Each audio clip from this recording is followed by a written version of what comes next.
shit, my mic is really low. Sometimes you need to yell fictional slurs at your audience to make sure that they are able to actually do the things happening. Yeah, I'm late. Yeah, I know I'm late. I know I'm late. Just give me a second. Listen, I couldn't find the BVB screensaver like it was before, okay?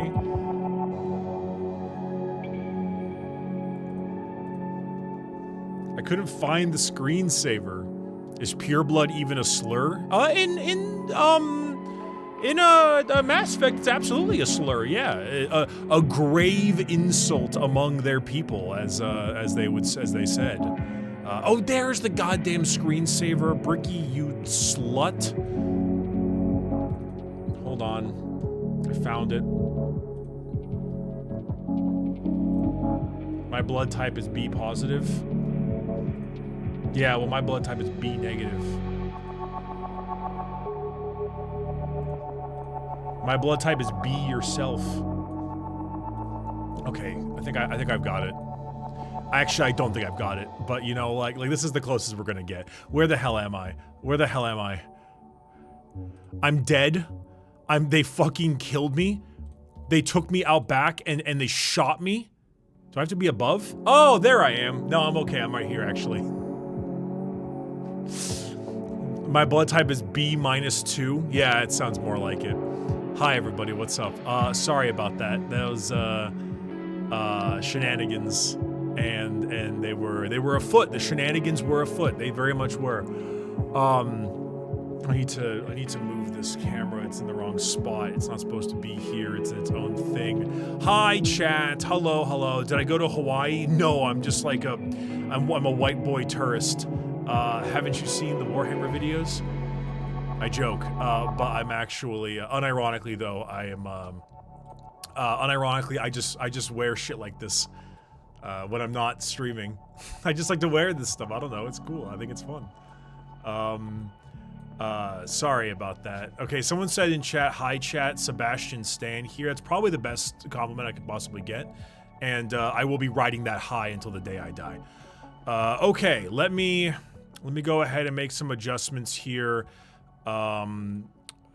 Manual restart required. I slipped. Did you like that I added that to the video? I assumed you would. I assumed you would enjoy that one in particular. User alert. Main reactor shutdown in accordance to containment procedure. Or something containment procedure. Manual restart required. User alert. Main reactor shutdown in accordance to containment. Yeah, etc., etc. Hi everybody. Hello, hi. Sorry. This is a slightly different stream than the normal. You may notice that I am live on both Twitch and my main channel instead of Twitch and my second channel like I normally do. The reason for this is very simple. It's that I am stupid. No, this is the ironically the sorry, I'm making adjustments to the thing as I'm going right now because I was late. Because who would have guessed? Who would have guessed I was late? Could you imagine that? Could you imagine? Now there's actually, ironically, this is the second BVB commentary that I am doing. You may be like, Bricky, why you mean second? Isn't this your first? No, because I did a BVB commentary for the first video of the year, which was the highguard one, and for some reason YouTube doesn't want that to come out. They're holding back the highguard files. For some reason, because it still shows existing on my YouTube stuff. And it feels particularly bad because it happened to be that one, which happened to be a relatively contentious video, which means it probably looks like I did the BVB and then it was a baby back bitch and took it down, which is not true. Let me show you this real quick. Yeah, it still says, I just took a screenshot here. Processing will begin shortly. This was in February. It still says this. I do not know why it will not come up. It's very strange. It's very strange.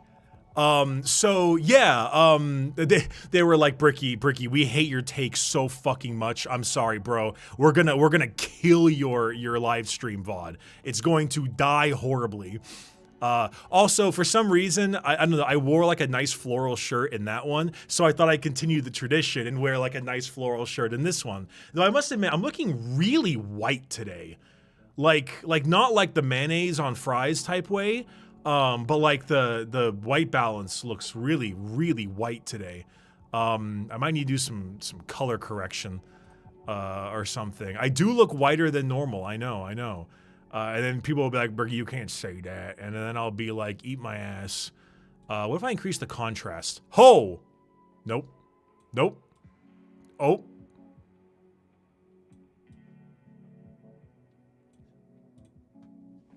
Hi, everybody. Welcome to this episode of the next BVB commentary. I hope you're having a great day. Today, we are entering the conduit on the bottom of the Citadel. That on the end of Mass Effect 3. We have currently just killed Marauder shields, and this game has been great. Surely it can only go up from here.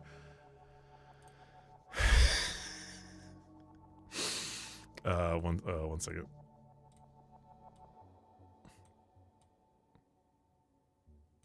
God damn then. Whoa.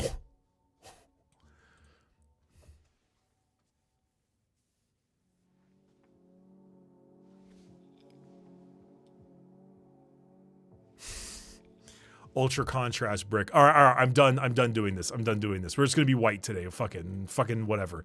We're just gonna be white. We're just gonna be a little white. I'll lower the contrast a little bit. That looks a little bit better. Okay, good enough for me, I suppose. Good enough for me, good enough for you.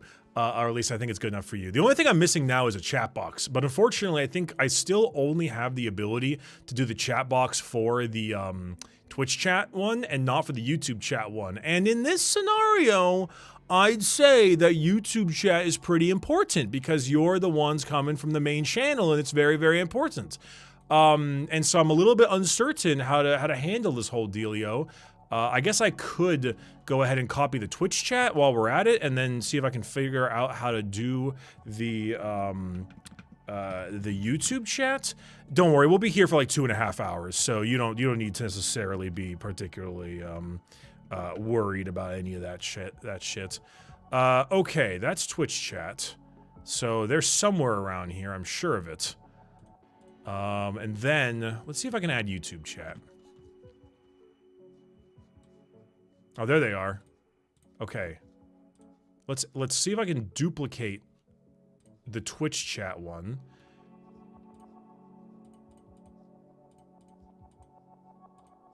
Submit.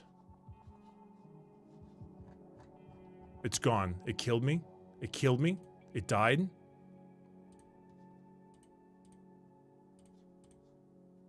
Okay, we edit this one, and then we change it to YouTube. We change it to good old Twitch chat instead, and that'll be how we do it. Session data, settings, goals, tools, aggregates. This isn't working. This is not working. This is very bad. Wait, hold on. I might be able to do this. Hold on. Everyone calm the fuck down. Everyone calm the fuck down. I can't do it. It's on 2 different things. Never mind. So, YouTube chat, unfortunately, you're just gonna have to die again. You know what? Actually, no. New idea. Window mode. Window mode. Window capture, YouTube chat.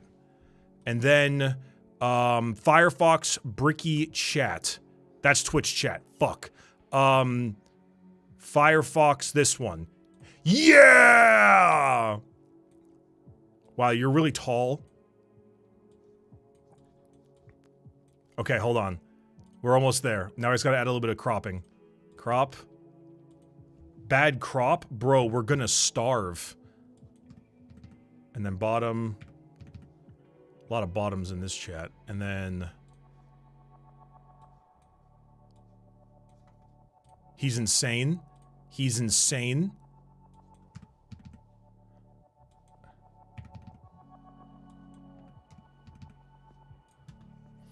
Holy shit, 2 chats at once. We actually have 2 chats at once for the first time.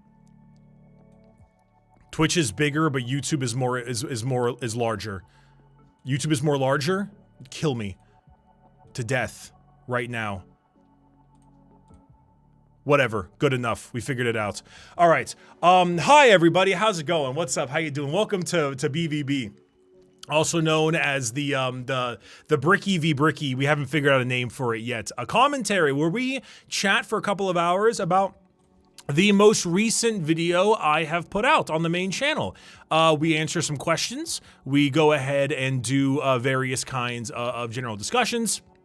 Chatting about all kinds of aspects of like how the video went, things that, you know, answer some small questions about what stuff could have been done better and stuff like that. I'm making YouTube chat. I'm making you progressively shrinking so I can make you bigger. There we go. And then and just stuff like that, you know. And I think that's a big part of it. And it's figuring out that's kind of cool stuff. I'm Commander Shepard. This is my favorite brick on the Citadel. That's a good start. That's a good start. And just things like that. I forgot to get myself a drink. Oh my god, 1 second.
I'm back. I'm back. Dude, I suck at this. Dude, how have I been streaming for 11 years? How have I been streaming for 11 years? I suck at this, man. I'm fucking terrible at this shit. Holy, cranking my hog, indeed. But hello everybody. Also, I think I saw the spiffing Brit in here somewhere. Where the fuck are you at, man? Where the hell did he go? I was like, holy shit, it's the boy. That's fucking sick. He was I know him through his friend Kiwo, who's fucking awesome. Also Jax is here. Oh god. Hi Bricky :DD. That has such a menacing look to it. Okay, I got a few things I want to answer and a few things to chat. First things first. First things first. That's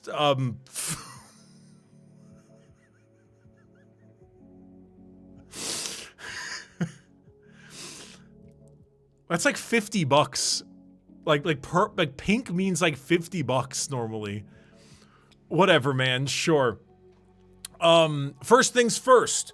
First things first. We start off with the what did Bricky get wrong side of this thing. Now, this is not you disagree with my opinion, because we'll talk about that. I don't really give a shit. I guess I give a little bit of a shit. I care about talking. What did Bricky get wrong? Got one thing that I figured out. You can, in fact, save Captain Kiriki and the Solarians, even if you do not rescue the human squad mate that goes with them. you are able, if you do every single side mission, it allows you to do so. That is the one thing. Honestly, I think that was my big mistake there, was that I remembered always putting the person that I want to save with the Solarians, because you pick up the human companion that is with the Solarians. It made sense in my brain. I was wrong on that one. That is the one big mistake I made. So that even gives you even more reason not to save Ashley. So yes, gotta delete the whole video. Gotta delete the whole fucking video. Immediately afterwards.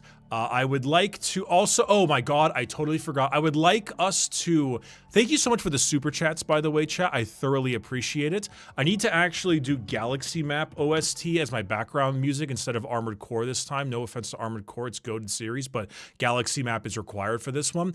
Also, I would like to provide you with something really awesome here. Really, really awesome. So I really want to say thank you a ton for the super chats, especially, and all of the various donations and things that you have for me today. I really do appreciate it, because the video got copyright claimed. The 5 seconds of footage from Twilight New Moon, where they say, "Hey Lola," has now copywritten the entire video. And it made me unallowed to tag Natura Pine stuff for it. And all of the money is now in escrow until the dispute ends.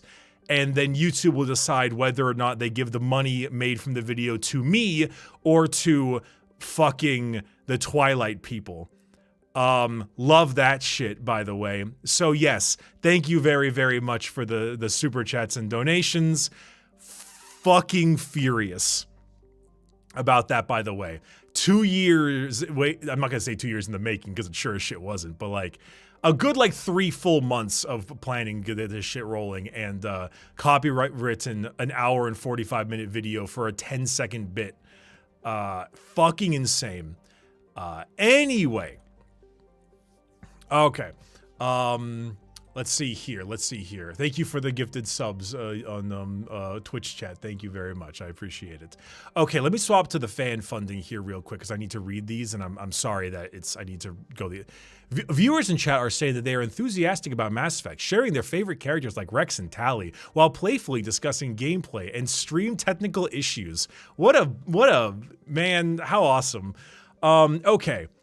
The Brick Obliterator of Caramel Apples finally acknowledged YouTube chat. Any plans of playing Rogue Trader? No, it's not a bug-ridden hellscape. I will play Rogue Trader and probably do a whole thing on it when they release their final DLC.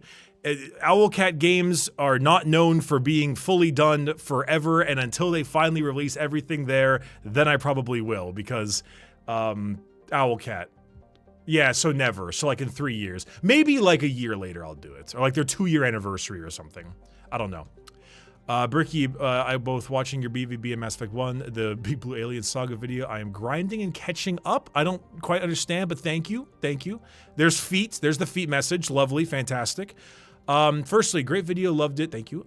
Secondly, what is a Jax Vary? You said multiple times. You never explained what you meant by it. Okay. So I definitely didn't. That's my bad. The idea was it was a sort of Schrodinger's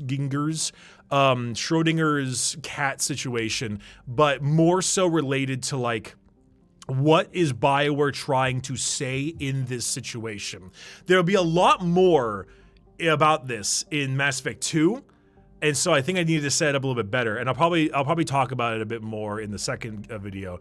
But basically, it's the idea of this character says these things.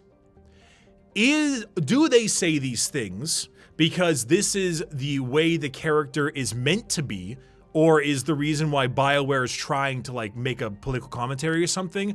Or are they saying these things with the intended explanation to have you, the player, convince them otherwise? Example to this, Mordin Solus. Mordin Solus, Mass Effect 2, it is almost expected for you to pick Paragon options in his loyalty mission in order to go ahead and convince him that what he is doing is wrong. However, like it's expected for you to attempt to convince him otherwise. As opposed to BioWare being like, yeah, no, Morden is like, who knows if Morden's in the right? That's up for the player to choose. Like, no, BioWare is very clearly trying to say, no, you should be telling him that he's a bad guy. That's what I meant. I thought I explained it a bit with the Garrus part, where it was like, oh, does Garrus does BioWare like Garrus's character and they think it's cool that he's like turn off body cam guy? Or are you intentionally supposed to convince Garrus that he's wrong? Then that's actually what BioWare wants you to do. That's kind of the pick there. I'll explain it a little bit better in the second one. Thanks for the question there. Gulmer Bop Almeida. I'm sorry how I said your name. Good video or great video? Good video? No. Oh, just good video. Why are you not talking about the side missions on the secondary quest, not the DLC, the loyalty missions? Also, I don't agree about your opinion on our goddess Ashley Williams. You don't have to. I don't agree with you. I think she sucks. You take away all of like the xenophobia, take that all away. I still think she's boring as fuck. Like, all of her fucking dialogue is just, I don't think, very good. And past that, she also has that weird story where she's like her sister had some dude like try to force himself on her or something, and it was very weird. I didn't like it very much. It was very strange. I don't quite remember that the specifics of that one. But like, honestly, I will accept it if you say you like her better than Caden, because Caden is kind of a wet cat. But I mean, dude, you're going up against Garrus, Tally, Rex, and Liara. Like, what the fuck do you want me to do? Sorry, she's going on Verdmire. Also, we have Jasper Flyby that says thighs. Thank you very much. I agree. Thighs, indeed. Yes. Okay, now let's fix this back to live chat. Yeah, sorry, I'm sending her to Vermeer. Okay, but why the name Jax Varen? Has their pet Varen Ezo aged that bad in retrospect? Yeah, no, it's Jax Varen, Schrodinger's cat. Jax Varen, that was the choice for the name. Again, that could have done better. I could have explained it better. I just tried to find a name and a pet. And that was the one. At least she's better than Miranda. I don't think she's better than Miranda. Miranda ain't great, but I don't know if she's better than Miranda. Miranda's very, like, okay. You know? But, you know. Bricky, that's not the case. For example, I definitely remember getting a mission for being Earthborn. Wait, what? What does that have to do with anything? Being Earthborn is is the same thing as the colonist side mission. That's one of the side missions you get. Yeah. The colonist, spacer, or Earthborn all have a side mission associated with them. If you're referring to like the war hero, ruthless pragmatism, those sections, there's two different ones. That you get missions for your raising, and you don't get missions. You just get dialogue choices for like, you were like tough on a coup or whatever the hell it was, or a coups. I think it's a coups. Or like you soloed 1,000 Batarians while waiting for your squad mates, that kind of thing. That kind of stuff. Could have been Shepherd's Fish. No, it should have been Shepherd's Fish. Fuck, it should have been, you're so right, it should have been Shepherd's Fish. Are Shepherd's Fish alive or dead? I don't know. Did you talk to Kelly Chambers? Have you been feeding your fish? Fuck, it should have been Shepherd's Fish. Oh.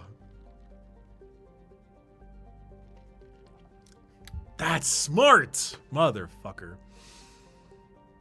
Bricky, do you enjoy playing as Renegade Shepherd, or do you prefer the Kumbaya Shepherd?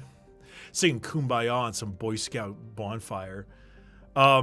So that's partly what I'm going to talk. So there's a lot of questions you're probably going to have that are related to the second and third game. Like, I've intentionally not expanded on certain bits because they will be in the second and third video. Also, come on, it's an hour and 45 minutes long already. Give me a break. But What is it? Renegade Shepherd in the second game, I think, is the best version of Renegade Shepherd. Because Renegade Shepherd in the second game actually does real, ruthless, pragmatistic things that are like good and funny and cool. And then the third game, it's like, I should kill everyone.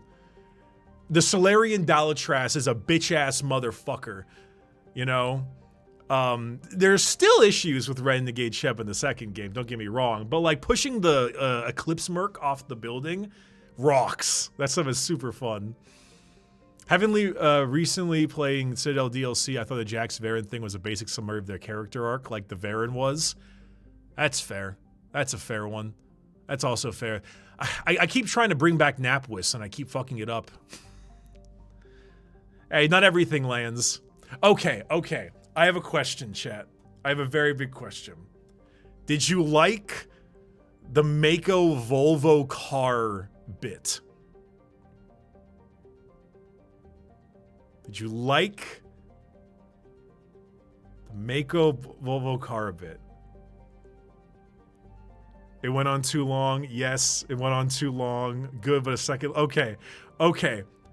Okay, so this is really interesting. So when Shammy was sending me the bit, right? When Shammy was sending me the bit, I was like, when I was watching it, on screen, after about 10 seconds, they said, if this goes on too long, please tell me. But I found this to be absolutely hysterical, and etc. And I went to Shammy and I said, no, I think it being way too long is funny because it's so unnecessarily long. I found it to be so funny because it was way too long, but I wasn't sure how you would all think about it. I imagined it would be split. I imagine half of you would be like, it's fucking too long, it was too long. And the other half of you was like, because it went so long, it was funny. So I knew you would be split by that one, but I really liked it. Also, real quick, let me scroll up on this. PBA69, thanks for the fucking huge hundo there. It's insane. Sorry about the copyright claim, really enjoyed it. Big thank you for the good work. Thank you. I really appreciate that because the copyright claim really fucks me up. Writer Shard, I always love the atmosphere of those planets you land on ME1, but it does feel dated. Do you think it could be updated today in a way that looks cool, or a new game shouldn't have it? So I hate to be this guy because it sounds kind of strange, but they already did that and it was called No Man's Sky. I think that the modern day version of that kind of like random planet small mission situation feels like it was done well in No Man's Sky now as opposed to before. Like I think I don't know, it's tough because it is dated, but like okay, so here's the thing, right? A lot of people were like, Bricky, I get that the Mako sucks, but you're giving it too much hate because like the Hammerhead sucks, and I'll get onto this in the second video, but the Hammerhead fucking sucks. The Hammerhead Operation Firewalker bullshit in Mass Effect 2 is so much worse than the Mako in the first game. I would take the first Mako over that crap any day of the week. I hated the Hammerhead. I hated the Hammerhead. So like that might be a point of contention for some people, but whatever. I would take the Mako any day. That being said, yeah, a lot of those like side missions are just kind of mid. They don't feel very like fleshed out. There was clearly something going on there that didn't quite make it, and because of that, yeah, it's a little. Like some are good. Obviously at the end of the video I mentioned the ED one on Luna, obviously, because it's important. But for the most part, it's just like gathering matriarch relics and like Prothean stuff. But some of the what's the word I'm looking for? Some of the environment is kind of neat. They have that thing where they're very like, ooh, they got that like weird like ding ding ding music that's kind of like tense. You know, I did fuck one thing up though. There was no "I will destroy you" or "enemies everywhere" in this video, and that's a big fuck up. That's a big fuck up. We gotta re-release the video. We gotta re-release the video right now.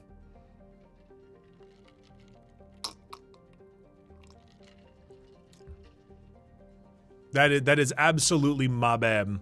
That's absolutely my bad. Yeah, there's that one planet full of monkeys. I forgot about that one. Oh, I need to grab 1 second, chat.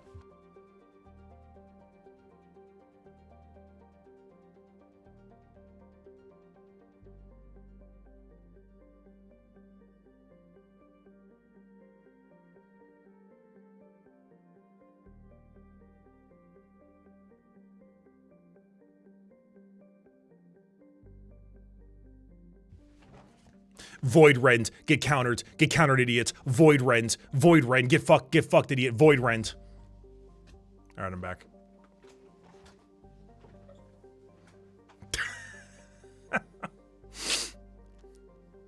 I watched it on 1.25 and it went a little long. Are you talking about the car Mako bit, or are you talking about the video? If you're talking about the video, bring it back to 1.0 and stop brain rotting yourself. If you are talking about the Mako bit, well, sorry that you can't accept peak comedy. But I have a Grand Abolisher in play, Bricky. Fuck. Shit. I know, it is goofy. But yeah, no, I mean, that's one of the biggest things about Mass Effect 1 is that it's so big and there's so much to talk about. Not to mention you have to set up the whole game for the other 2 games. And so a lot of it had to be like class setup and shit like that. And there was a lot to do. I don't think you actually get into the first mission, Eden Prime, until like 30 minutes into the video. But Mass Effect 2 will be, luckily I'll have less to say about that. There is stuff to talk about in the combat. Okay, some people are going to disagree with me on how hard I harped on Mass Effect 1's combat. They're wrong. But I will say Mass Effect 2's combat still holds up. Still holds up to this day. I have a full belief that it is still very good. It's a whole thing. Oh, says good point to chip in the video. ME2, we need shields gone as a bit. Shields gone. Shields gone. Yeah. That's fair. Let's see. Actually, I had to rewrite this video quite a lot, so what were the previous versions like? So originally, one of the versions I had this like big 3-hour mega project where I was going over every single one of the Mass Effect games in a row, like one big video to talk about it, and then talk about like the character arcs and things like that. And then I was doing a one where I was like just gonna do the trilogy. And then after writing it and realizing I had so much more to say about it, over and over and over again, I decided, you know what, screw it. We're just gonna do one each game. We'll do Andromeda. We'll let it roll. We'll let it be. And that's fine. I just had too much to say. I mean, we cut out bits anyway. Like this was already supposed to be like 15 minutes longer. I approve this video. Thank you, Ewan. Rip Admiral Kahaku. He would have loved Priority Cerberus headquarters. Hi, Bricky is here to say the video is great. Look forward to ME2 videos since that was my introduction to the franchise. Same here. I also remember running over so many monkeys on ME1. Probably was an achievement. Don't you get like an absolute unfathomable amount of renegade points by running over the monkeys? Pretty sure it was specifically like that. Yeah. There was like, you got like 5 renegade or some, it was a lot. It's actually really funny. But at the start, was that actually Mark Mir commenting on your video? So, okay, so I guess YouTube chat wouldn't know this very much. So, a friend of the channel and streamer friend VTuber of mine named Jack, she's a Bostonian gargoyle. She put together this really sweet like birthday celebration thing that was like 2 Saturdays ago.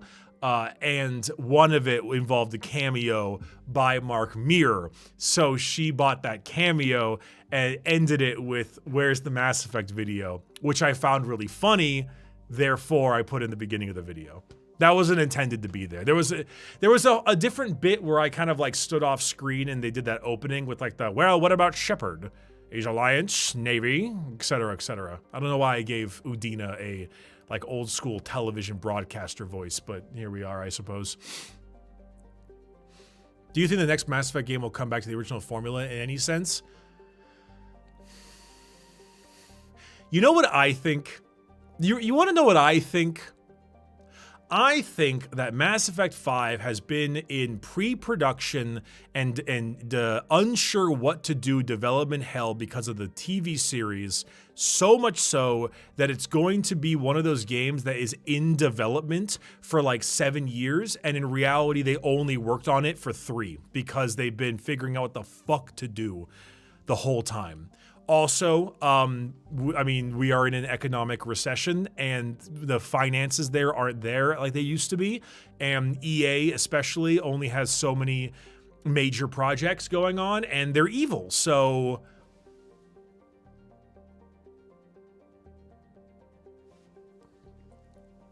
yeah, I kind of feel like it might be like Veilguard-ish a little bit. I don't know. That's kind of where I'm at. Yeah, dude. Yeah, Sony just destroyed all physical discs for their games. Like, life ain't looking great for that kind of stuff right now. Bricky, why not use the cold mod guns for the guns ME1? You get rid of all the heat problems when you slap it on MK6 or MK8. True, but you don't get the damage associated with putting on things like shredder rounds and that kind of stuff. So while the cold mod guns do help a lot with that kind of thing, they still fuck up my Thorian Zombies bullshit. By the way, Thorian Zombies meme was also copyrighted, and then we had to fix that and then re-upload the video, and then got copywritten by the, we had to put some generic fucking royalty-free music on that one.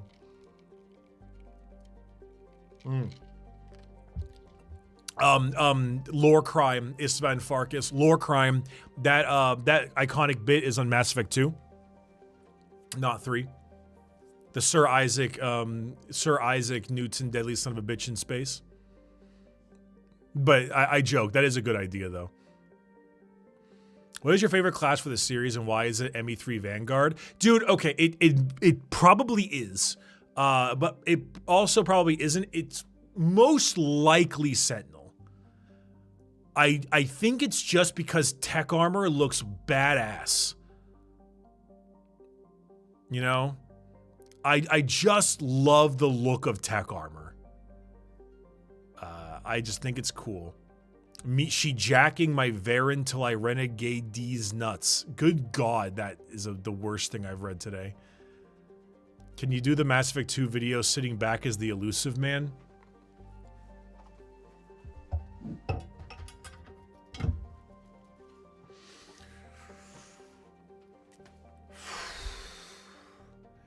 Shepard, the Terminus systems are under attack. Dr. Tassoni will see you now. Miranda's fine. he fucking drags on that cigarette so fucking much. He does it so often. Ugh. It's so goofy. I gotta get the glowing eye contacts and everything. No, it's a terrible Martin Sheen impression. It's terrible, but I don't know. The best Martin Sheen impression I can have is him in The Departed. Here's a Martin Sheen impression for you. Jumps off a building and dies in an alleyway.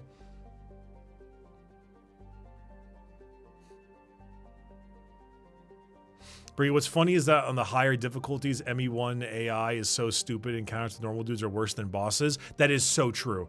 That is so true. Random ass, well, the Thorian zombies, of course, but like, I'll be playing a random Insanity Mass Effect 1 run, and I'll be doing perfectly fine, and then just my no flank will be watched or anything, and then a random Geth trooper will just turn around and one-tap me.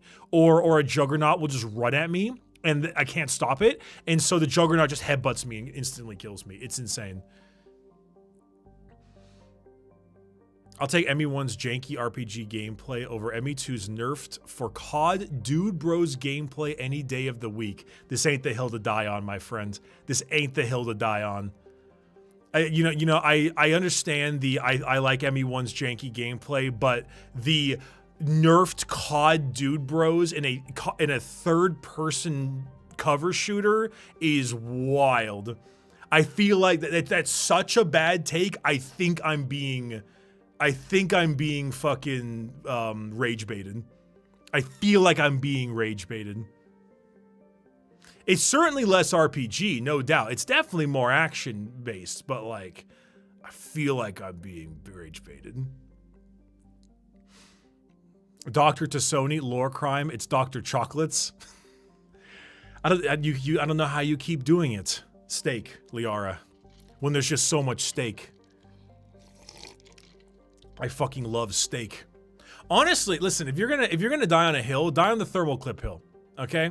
I'm not gonna die on the like if you're like, I will prefer the RPG gameplay over the combat gameplay, fine. Totally fine. COD dude bro, you gone too far. Now the thermal clip stuff, that's a fine hill. That's a fine hill. I'm okay with that hill. You can do that hill. But we've gone, you lost the plot. You've gone too far. You've gone too far. Me when my cover shooter gameplay goes to cover shooter gameplay but has ammunition now. Those fucking COD bros ruined everything. If you want the COD bros to, you want to complain about COD bros ruining everything, I got a better sci-fi game for you. It's called Halo 4.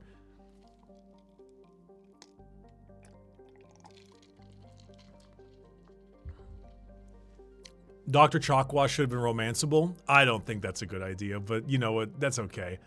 Listen, if you want to date an old hag, get someone to make you romance Samara first, and then we can talk about Chokwas.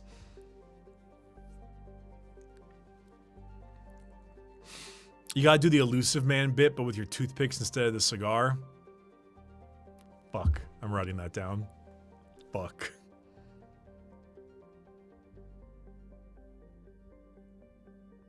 Elusive man bit, but with toothpicks instead of cigar. That's a good one. That's a good one.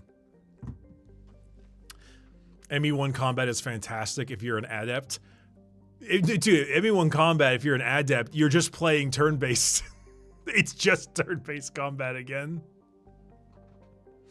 I mean, it pretty much is, though. Like, you're basically just replaying turn-based combat because you're just getting a little bit of shooting in between. Which, like, it's fine. That's true. Though, I mean, in fairness, though, the only reason the adept carries ME1's combat is because of stasis. Stasis is, that's what you need right there. It stops everything. That Krogan running at you, that Geth Juggernaut running at you, bada bing, bada boom, stasis.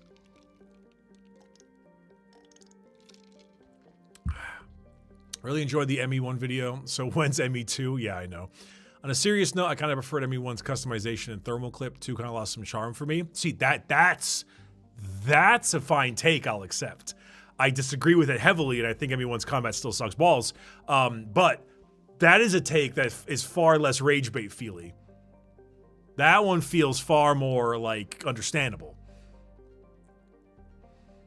I 100% the legendary editions a few months ago, so Emmys is fresh in my head. Yeah. No, it still holds up. Mass Effect still holds up.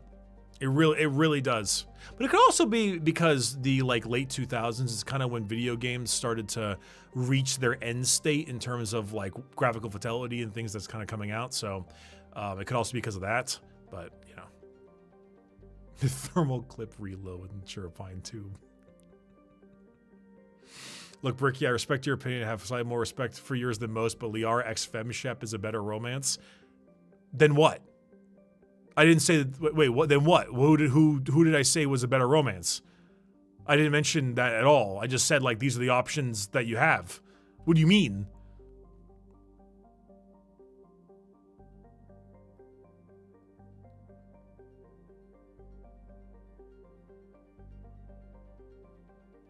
I'm confused. Love the video. Do you think Elusive Man is a good successor to Saren? No. Saren, I think, is the best villain. Saren is interesting. He's got a great voice actor, of course. he has a kind of doomed and kind of more sad storyline to it. The Elusive Man, in my opinion, kind of fell flat in the third game. He was really fascinating and interesting and weird in the second, but they didn't really, I don't think they really knew what to do with him. And so he kind of just became like another Saren, but not as good.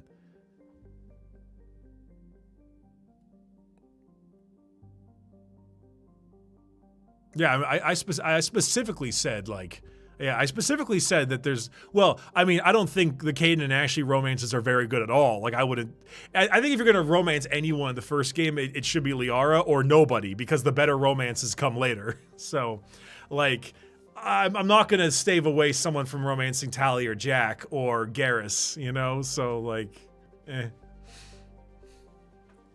Shit, man.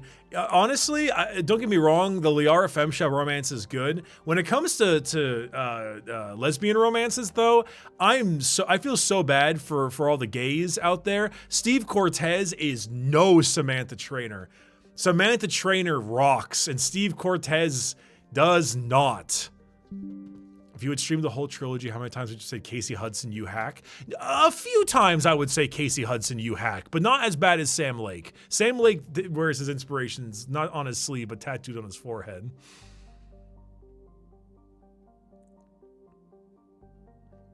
Never feel sorry for the gays. Why is that? Hank Hill 7827, first name, last name, bunch of letters. Why is that? Why is that? You tell me. I'm gonna save myself for marriage or the cooler lesbian.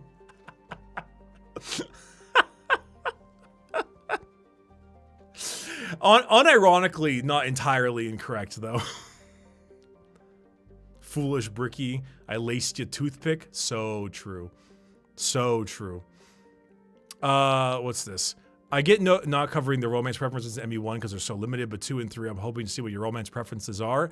So here's the thing, and it's very important when it comes to the romances in Mass Effect, is that there is, unfortunately, right answers, which means the romances were not done properly. Now, normally, there's no such thing as right answers. You play Baldur's Gate 3, and there really isn't a right answer. You know, there's lots of good answers out there. Pretty much everyone is good, minus like one meme one or something. That's not the case in Mass Effect. No, sir, no, ma'am. If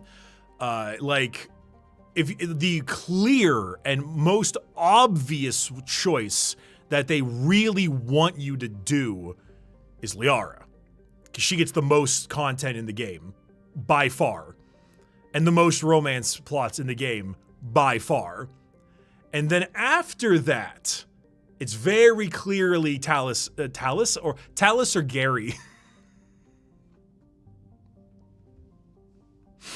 Good old Talus or Gary, you know? No, it's very clearly Garrus or Tally. Very clearly Garrus or Tally. And then after that, you've got like Jack. And Jack's really good, actually. You've got like Thane. You have a lot of the I wish we had more time with these characters romances. A little bit of Miranda, maybe. And then you've got like the really, really bad ones, like Jacob and Kelly Chambers and Morinth. Oh.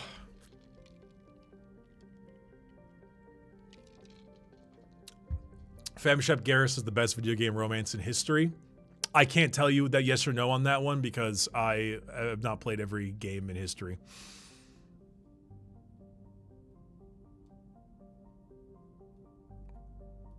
But yeah, fucking Morinth, man. If you could, what would you have done with Morinth as a character? Honestly, nothing. I would have just made the default choice to kill her. I do not think Morinth was... Morinth is one of those like thread ideas that sounds better in practice than it does in practicality. And in reality, what happens is you end up having to completely rewrite large portions of your game to make up for it. And I think they realized that. Because if you play Mass Effect 3, if you do not like the intended romances and choices out there, you feel kind of left behind. Like, you know, if you know, who are the intended romances? Like I just said, Liara, Tali, Garrus. Those are the big.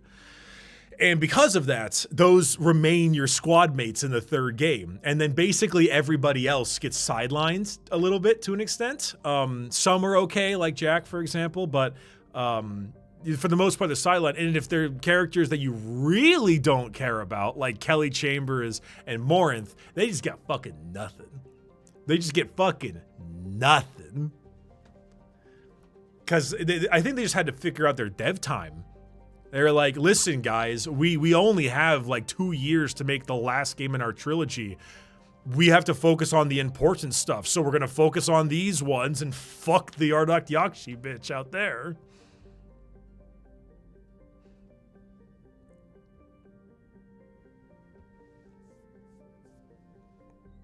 Yeah, it was weird on release reducing the party from 2 to 3. Wait, what do you mean? Weird on release reducing the party from 2 to 3. I'm confused. Yeah, no, I know. Morinth is like a Banshee mini-boss in 3, if she's still alive, which is so funny.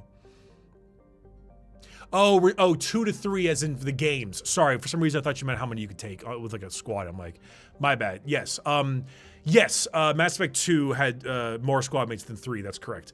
I don't think this is a hot take, but it's my take. I actually think it's a good thing. I think that in Mass Effect 2, one of the biggest problems is that there are so many characters that once you have your 2 favorites, you only run with them and occasionally swap them out. And because of that, there are characters that like you like, but you just never run because they just aren't the ones for you. Like, it's kind of weird. Like, I like Jack a lot. Jack's really cool, but I almost never take Jack. And it's not because I don't like Jack. It's because I would rather take Garrus, Grunt, Tali, Thane, Legion, Morden. Like those are really good characters for me. And I just don't really take Jack much. And like some of you probably do take Jack and stuff, and maybe your combo is like Jax and Samara, but then you don't take the other ones. And so tightening it, I think, is actually kind of a good thing. Also, there's also the problem of Kit. Like, you know what's really funny? Even though I don't like love her, Miranda is really fucking good in Mass Effect 2 because her warp goes crazy. Because she has a really, really good kit.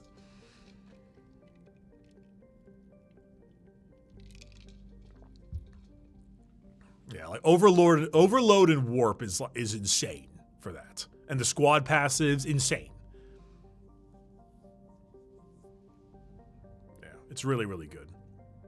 So it's kind of this whole thing, you know. I mean, I will say Mass Effect 3's squad mate list is pretty stacked.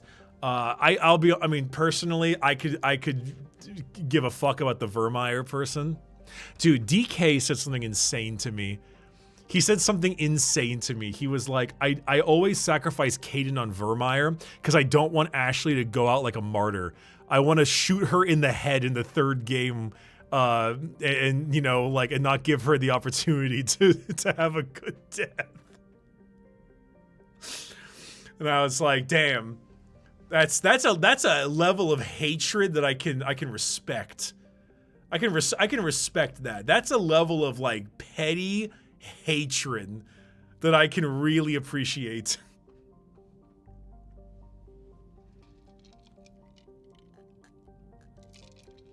I think Kaidan is so much better in ME3. Okay, so true though. Kaidan in ME3 is substantially better than ME1, and I think it's actually a higher glow up than Ashley in ME3. I actually think that, like, Ashley is definitely better in the 3rd game, even though they Yossify her for some fucking reason. Like, her character's a little better in the 3rd game, but Kaidan goes up a whole octave in the 3rd game. And that's one of the reasons why I like to save Kaidan, is because I think he is just a better character in the 3rd, by far. I don't know why they ossified Ashley like that though. She was very clearly like your military soldier type. I don't know why they gave her weird skirt and like upped her cup size by 2. It was very strange. I know it was probably because we want to make Ashley more attractive or something like that, but I think making her more generically attractive makes her less attractive. It's better to commit to an archetype than to water down. It's weird. And it's ironic too, because they already had the massive sex sells character in the 3rd game. It was Edie. Edie was already the sex bot.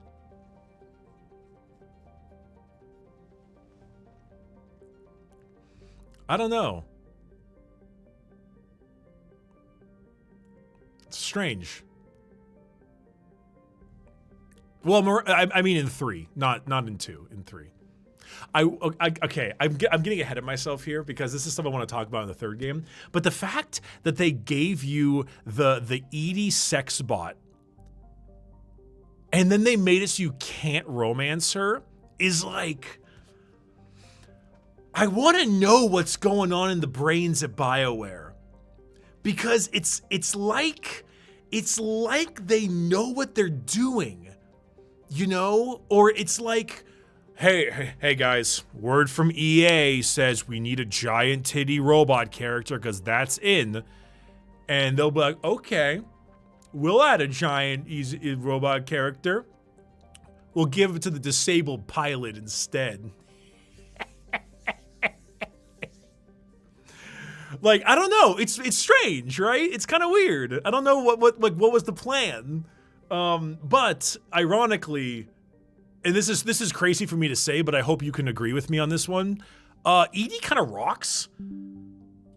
Like, Edie's a really great squad mate, even with the fucking the strange body choice. She's actually awesome. And she's really fun to take with on missions, and she's funny, and she's got a really good kit. She's actually really great. It's odd. It's very odd.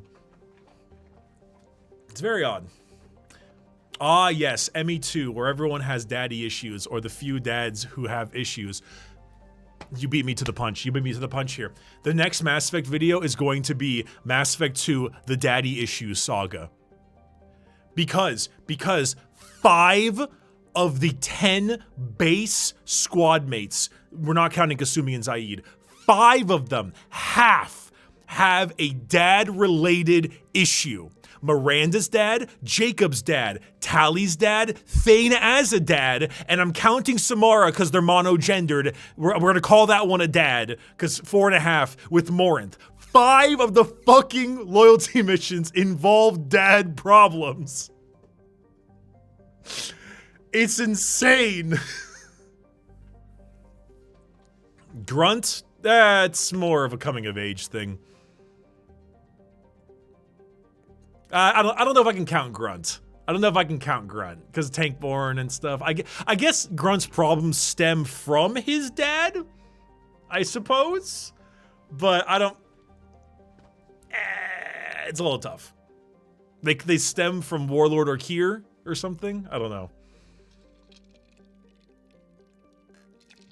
I literally forgot Jacob exists. Dude, we're gonna have a conversation about Jacob in the 2nd game. We're gonna have a conversation about Jacob. It's local Orange County white boy, never known an ounce of racial struggle, is about to talk to you about Jacob.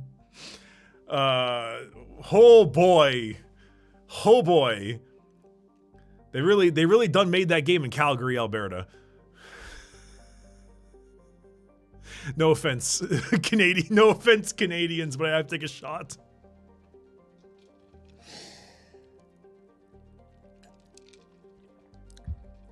Ugh. Dude, it's... Yeah, happy Canada Day, by the way. Woolie's laughing in the distance. Dude. Dude, welcome to Revachol, man. Holy. It's a time. That's a time right there. You know what fucking upsets me too? Garrus is like not a terrible guy or nothing. Like in terms of character, he's just like soldier guy. He's totally normal. He's totally normal. but it's all the stuff around him. It's all the stuff around. Like Jacob would be a fine guy to get a beer with. At least in Mass Effect 2. Absolutely a fine guy to get a beer with. But damn is there other stuff going on there. We'll talk about it later. Also, hey, Numbskulls. Happy to have you here. Thank you. Thank you. I wonder if Hank Hill, bunch of numbers and letters in the front, has something to say about Jacob. Don't Jacob and Kasumi get together in 3? I don't believe. No, they don't get together in 3. Kasumi just hits on him a lot. Like a lot. You know, that's for the most part.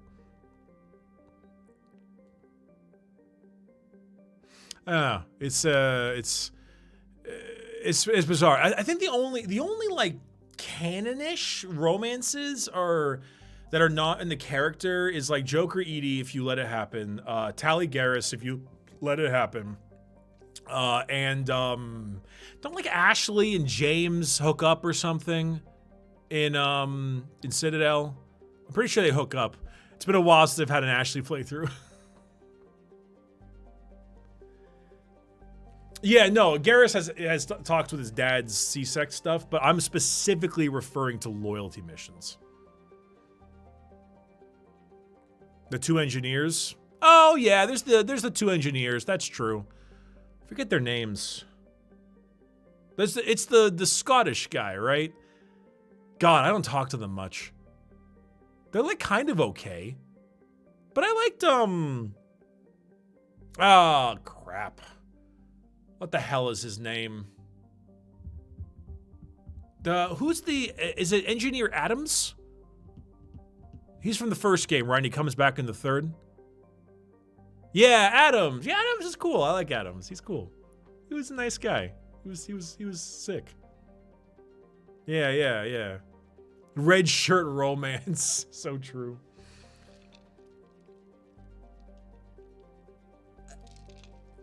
James will also hook up with FemShep if she's single. Really? Do they just like wake up in the same bed together or something in the Citadel DLC? Do you have any control over that? That seems strange.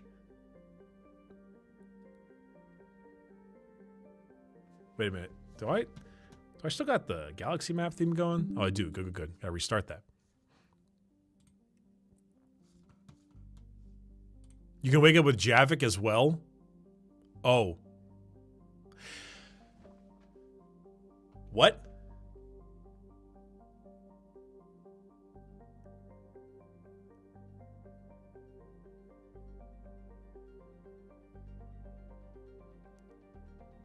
The James romance is real weird. You basically corner him.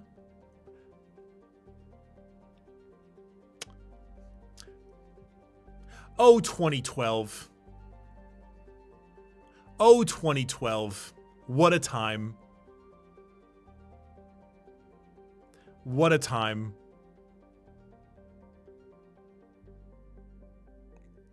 Good, you know, all right. I want to dislike Javik because he's a DLC, but he has such raw lines I can't. I won't dislike Javik the character because he's a DLC. I will dislike EA the company because he's a DLC.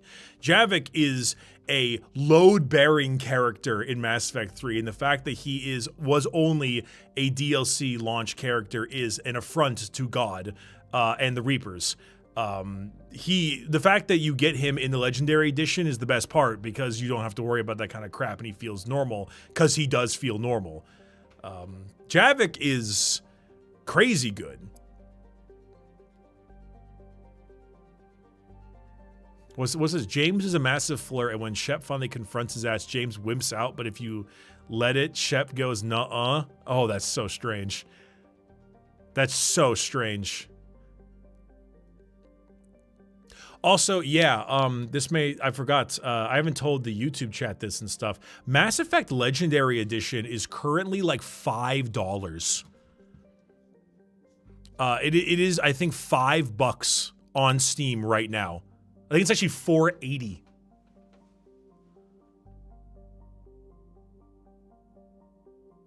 Yeah, so if you have not got it, I would get it. It's very good. It doesn't have the DLC, as in the multiplayer. Has the other DLC. Is there a Pinnacle Station? But Pinnacle Station sucks, so like whatever. And I'm not taking opposing opinions on that one. I accept your opposing opinions often. I ain't taking it on that one. Nuh-uh. Pinnacle Station sucks. Bricky, if you were to go Mass Effect 4, what would you do and what ending ME3 would you go with? I mean, the obvious one is I would go with a destroy ending. It makes the most sense. It doesn't muddy the waters enough. It allows you to keep shit rolling and just, it makes the most sense. Yeah, I would just do that one. Personally, and this might be crazy to say, the idea they had in Andromeda was the right idea. That was the right call. As in, like, going to another galaxy and having that kind of initial colonization thing, that was a great idea. It was just not executed fantastic. Sorry about the copyright, bro. That sucks. That's no problem. Binding Bingus. Is your profile picture, is your profile picture Omni-Man, but with like a gold chain and a black shirt and like the Zoomer haircut? The BVB is officially at the quarter 5 times. Yippee! That's fascinating. Yeah, no, I think, you mean Thrag? I think it was Omni-Man. Oh well. Wish they could make a good sequel to Andromeda. I wish the DLC for Andromeda would have came out. They were talking about getting the Quarian arc and getting that stuff all rolling, and then they did it because there's no Quarians in the game, which really sucks. Omni-Man swagged out. Yes, thank you, Binding Bingus. Thank you. That rocks. That rocks. Andromeda fucked up because it was just a research expedition and not a if we fail we all die here deal.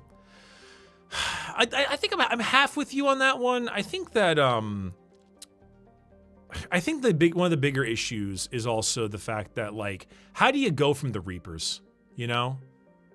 Like, how do you properly make a threat that is even remotely close to the Reapers? It's such a monumental enemy. How do you even try? Like, it's so hard. Normally the way you do it is you make it much more character focused, and it becomes scary because you might lose a character, and that part's frightening that you like care about, but they didn't. So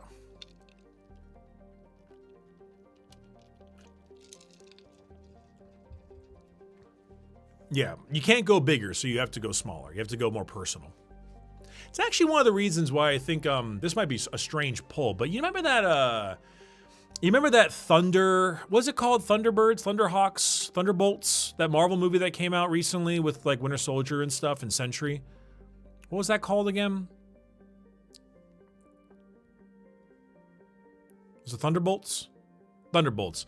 Like, that was one of the few post-phase MCU movies that I thought was actually pretty decent. And I think it's because it was a lot more tight, you know? It felt a lot more tight. And I think that made it a lot better, a lot more personal, a lot more interesting. Same with Far From Home as well. It's still like a Marvel movie. It still has some of the Marvel movie quirks, but it was like, it's pretty good. It was decent. I'm tired of Marvel stuff mostly. Dude, I didn't even buy the Marvel MTG. Oh, I would kill for a Mass Effect collab. Oh my god, I would kill for that. Kill for that. Oh. Everyone hates me saying I want less Universes Beyond until Universes Beyond comes up with something that I actually enjoy. They had to break their world building over their need to get them to Andromeda. Should have set off the Relay Network or Mega Galactic Clouds at most. Honestly, the Cum Scoundrel 8538, what a name. I don't actually think I would go that far. I think it's just that the writing was poor. I think they had the chops, they had the place, they had the visual, they just didn't have the writing. Alex, seriously, if you haven't played ME yet, you should. You are stealing at the current prices. Cannot tell you how many times I originally replayed Vermeer trying to save everyone. Fucking same, dude. Same. Back in like 08. No. MB2 was my first start to the series. So like around there, 2010-ish. The amount of times I tried to figure out how to save both squad mates on Vermeer. Every possible adjustment, every possible error there. Back before I would go look up stuff on the internet. Oh, really missed it. Favorite mission in the whole trilogy? Am I a sucker if I say the suicide mission? Because suicide is badass. I mean, that's like the one, you know? Like, that's the one. It just is. It has that oomph. It has that combat. It has the vibe. It has the stakes. It has the excitement, the music. I don't know, man. I think it's a peak. I think it's peak. I think it's the best one. I think it's also because out of all of the Mass Effect missions, it's the one that has the best combat too. Like, it is a combination of stakes in both combat and decision making and that kind of bit. I love steak. It's just really good. It's just really good. Have you ever killed anyone on purpose? Just to see what would happen. A couple times, yeah. Are we talking about in game? Sorry. Yeah, I mean, I ran suicide mission runs where I purposely killed people because I was curious. Because you didn't have the old YouTube like reaction to everyone dying in this game, or everyone dies and Until Dawn and that kind of stuff yet. Could you perhaps summarize your thoughts on the Asari again, on how they kind of suck in running in universe sense? Oh, because they're like insert like Gunnar perfect fantasy race. They all live to 1,000, all have biotic powers, run the entire government. They all are big titty hip women, but they say that they're monogendered. They are brash and annoying and ridiculous and overpowered. I mean, I would call them a Mary Sue, but like that phrase has been co-opted by like the worst people you know. But like the actual version of the perfect character is basically kind of what they are. But they're insert fan fiction, not insert character fiction. That's why they're not like technically a Mary Sue, because that would be like your character is perfect, not this group is perfect. But I think they actually realize it a bit, and in Mass Effect 3, their hypocrisy kind of starts to bite them in the ass, which I appreciate. Actually, we'll talk about this a little bit in Andromeda. But I do like how Andromeda, you have Cora, your human biotic squad mate, and she's always about like, I was raised by Asari commandos. I was taught by Asari commandos. I'm the best ever. And then she meets Asari commandos and they're like shitting themselves. They're freaking the fuck out about the mission they're on. And they're like, oh my God, I don't know how to handle this. And she's like, calm the fuck down, you baby. And it's kind of cool to have that like character arc thing. It's kind of neat. A blue. That goes so hard. A blue. That's perfect. +2. Holy.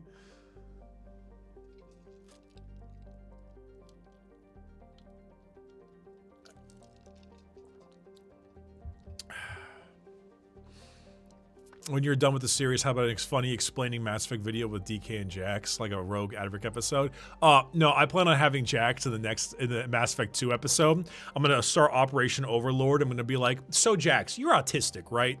Tell me about this mission. And just go from there.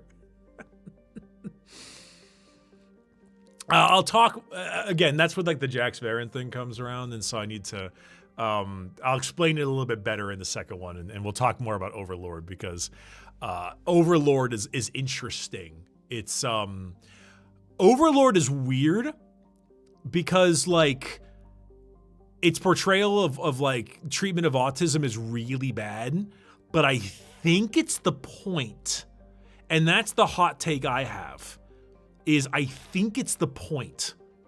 I think that the offensiveness of it is actually intended, because you're supposed to disagree with Dr. Gavin Archer and show him how terrible he has been treating his brother. I think that's the case. However, that's the Jax Varen thing of like, is it though? Is it though? Was that the intended case? Or are they just out of touch? So we'll talk about that later. We'll talk about that later. Because all of the Paragon options are like, you're being a fucking asshole to your brother. So like, I'm a little uncertain. We'll see. Well, we will very much see. Yes, but as an autistic, making him the math savant that can communicate with the Geth does kill the point. It definitely doesn't do it justice, no. That's kind of why I'm very like, I don't know. They also, Gavin has that one line when he's like, my brother's autistic mind is as alien to me as an actual alien. And I'm like, holy shit, Gavin. Who wrote that? But then again, yeah, a Paragon interrupt is to pistol whip Gavin in the face. So like, I don't know, man.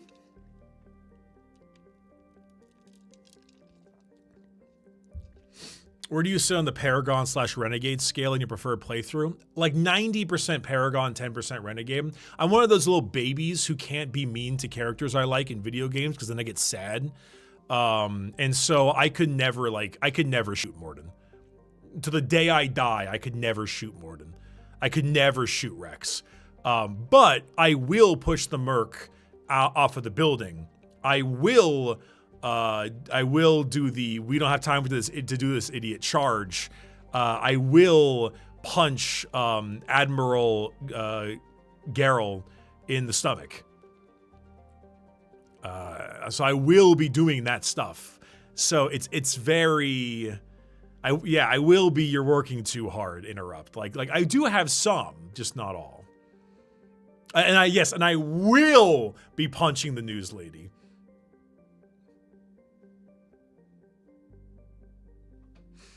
That's again, that's why I was like in the video, I was like, hey, the Renegade options are fucking wacky. They go all over the place.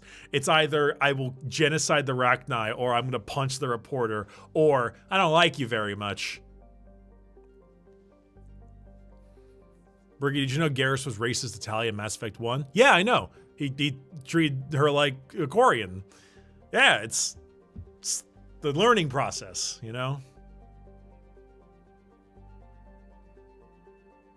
You know, who's Mary Sue the Elusive Man? I'm reading his Shadow Broker profile. It's like a 14-year-old's fan fiction character. Dude, I feel like, I almost feel it's part of the point, though. He's so overly edgy and ridiculous. Doesn't he have, like, a line of consorts? Doesn't the Elusive Man, like, keep tabs on the prostitutes and escorts he hires? I'm pretty sure he also has that thing going on for him. It's really funny. There's a lot of that. A lot of ups and downs and backs and rights and everything. Also, yeah, pretty much everyone is racist to the Quarians. Except for, like, Shepard. Sometimes, unless you tell them to. Which, in that case, fuck you. This is ME2 territory, but how do you feel about how it tries to sell Cerberus as somewhat justified? It never allows you to argue the claim. For example, for ME1, where they're objectively evil. Well, I guess you do have to mention the objectively part, because objectively is a little, you know, it's always a bit of a tough phrase to throw around with this kind of stuff. It's weird. I think the correct answer is unfortunately the obvious one, which is they needed another human-run organization. What do we have? Well, we have that Cerberus group. We need to make sure Shepard can't go back to normal. Okay. We have that one Cerberus group that's like a human supremacy people. We'll do that. So he's forced to go somewhere else and he can't go back to the council really. And that's where we're at. And then like blam.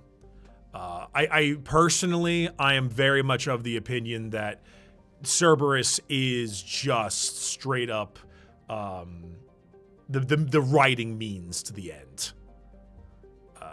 Which is like, It's to get you into the game. It's not good. It's like, I don't think it's good. We'll talk about that in ME2. It's not good, but it's what you do for the series. Mass Effect had a really good opportunity to delve into the body horror aspect of the Reaper transformation. Kind of surprised they didn't. Yeah, you know, it was kind of, you know what I wish they delved more into? Those, like, Solarian Reapers in the Omega DLC, the third game. They the adjutants, they really treat those as, like, the most terrifying thing of all time, and then you just kill them. And that's it. And like that's the end of it. Those were Solarians? They were loosely based off of Solarians. Every Reaper has like a DNA look to it. Like Brutes are Turians plus Krogans, and Ravagers are obviously Rachni. Marauders are pure Turians, and yada yada. Yeah, the build-up was kind of a letdown. 70 to 80% of Renegade is peak. You simply pick all the Paragon big decisions like saving the Council on one, but Renegade all the smaller choices. Well, I do agree that's kind of true. I don't really want to go to Tally and be like, yeah, I don't really like your kind. Because I think he kind of says that once or twice. He's like, you better not be stealing.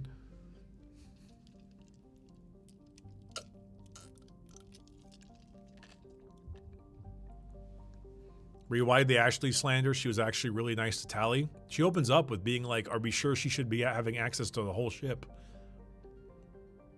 Also, because she's boring as shit. Did you watch the video? If you watch the video, it's here's all these like weird like racial problems, but even if we got rid of those, she's really boring and she's just like soldier lady. Can we talk about why people hated the ending of 3 so much? I recently finished the whole trilogy and re-released, so the ending was fine. Cause you got the extended cut ending in the Leviathan DLC. Take away the Leviathan DLC and remove the extended cut ending, and you'll see. Now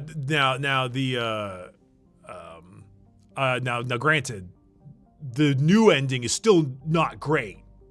It's still got problems, but you need to have played it before that. The vanilla ME3 ending was bad. That was rough, man. Rough.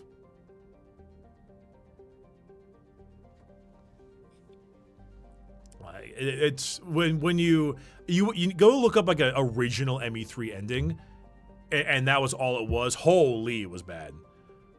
Honestly, the Leviathan DLC helped a little. Extended Cut helped a lot, but it didn't fix it. Citadel was really the one that I think gave people a bit more of that closure, because Citadel is just a giant fan service in the good way DLC, and that helped, I think, a lot of people out. Bricky, I played this too young and Miranda ruined me. You know what's crazy? I never really had the hots for Miranda growing up. I always like romanced Liara or like Tally. And now that I'm an adult, I actually find some of my favorite romances to be Tally and Jack. Ironically, Jack, and I don't know why. Maybe I like the can you fix her thing. I don't know. Maybe I've got a savior complex.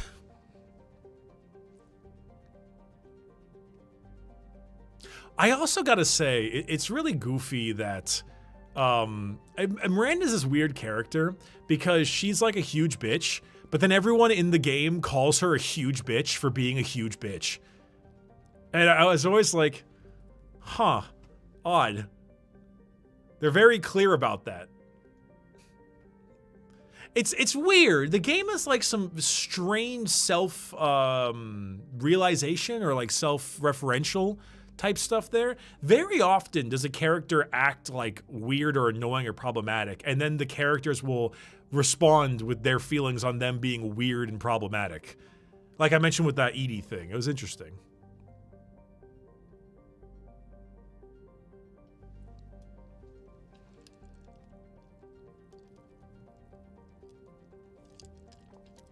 Bricky, hot take. I hate the extended cut because I thought the indoctrination theory made sense.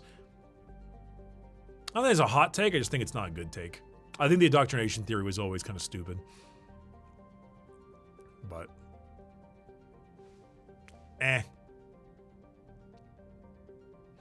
It always felt like cope. It always felt like cope. Felt like cope then. Felt like cope now. I don't know. I felt like cope. The extended cut ending, I like more because, how do I put this? The ending of Mass Effect 3's writing is bad. The Star Child's bad. The Crucible being a big fucking like power source is bad. The Reapers doing it for like AI shit is bad. But for me, especially younger me, I could like maybe not forgive it, but I could care less about it so long as I was able to get character closure. And what the extended cut ending did was give me a little character closure. And that's why I thought it was a little better. It didn't fix the bad writing, but it at least got me a little bit more scenes with certain characters and a little bit more of that like emotional swell. That I thought was okay. The Citadel DLC is the real ending, though. That's the real one. Yeah, dude, the shooting the kid one always gets me because it's like, oh, we really don't want to do the Reaper win conventionally thing, so you're here, idiot. You can shoot the kid and lose. Fuck you.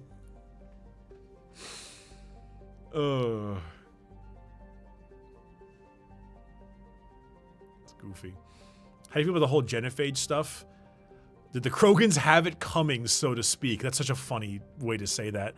I mean, the game pretty consistently and pretty constantly is like, yeah, the genophage had to happen because the Krogan were fucking killing us, but now the fact that it's staying is the problem, and like the fact that it's killing their race is really bad, and we really should not be doing this anymore, and we should really like fix this. That's the whole arc of Morden's thing, is like Morden and many others are like, hey, the genophage is fine, but Morden redoing the genophage was the real crime.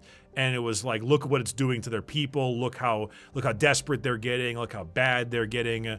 That's kind of the I think the intended effect for it.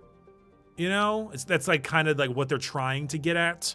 Again, Jax Varen type thing. Like, are they actually, or is it more for the player character? I don't know. But it's kind of one of those like, you know, like it has this like, this was necessary at the time, but it's gone on too long. We need to stop. That was the main thing, is like, this was like at the time this was necessary, but now it's gone too far, and that's created all these problems. Look what you've done, type thing. And then, you know, I'm uncertain about like, I need to do my reading up again, but like, I don't know. They talk a lot about how they think that the original genophage was the right call, and then that the redux is the problem.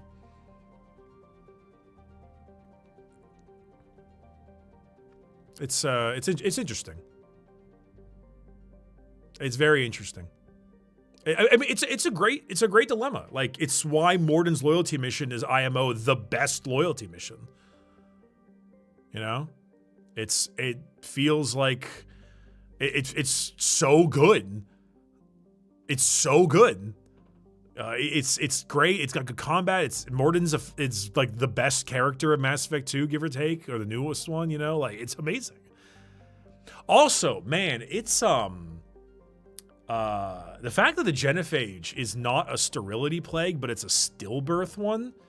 So you have the kid and it just fucking dies, or dies in birth. Like, that's rough, man. That's fucking tough. It's one of those ones that you kind of forget about sometimes. You're like, yeesh. What about Jacob's loyalty mission? Is it a hot take of me to say that I actually kind of like Jacob's loyalty mission? I think it's kind of good. It's kind of fucked up and interesting. I don't know. I kind of like it. It's quick. It's fucked up. His dad makes a harem, which again, we'll talk about that later in the second video. I don't hate it. It's not the best, but I don't hate it.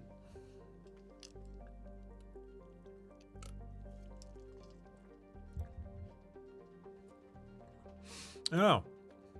It's got tough implications, but I thought it was kind of neat. What do you think about the robot lady in the third game? Put some respect on Edie. Put some respect on Edie. Robot lady in the third game. Put some respect on Edie. She's great. She's awesome. She's actually way better than you would expect her to be. Way better. Jax is one of my faves. Jax is good. What are the best loyalty missions? Morden, Garrus, Tally, of course, obviously. Grunt. Grunt's got a great one.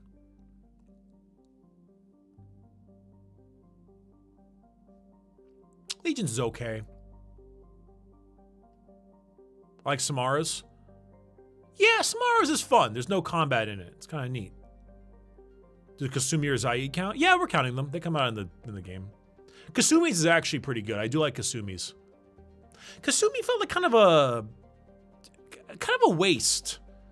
I actually like Kasumi. She's fun.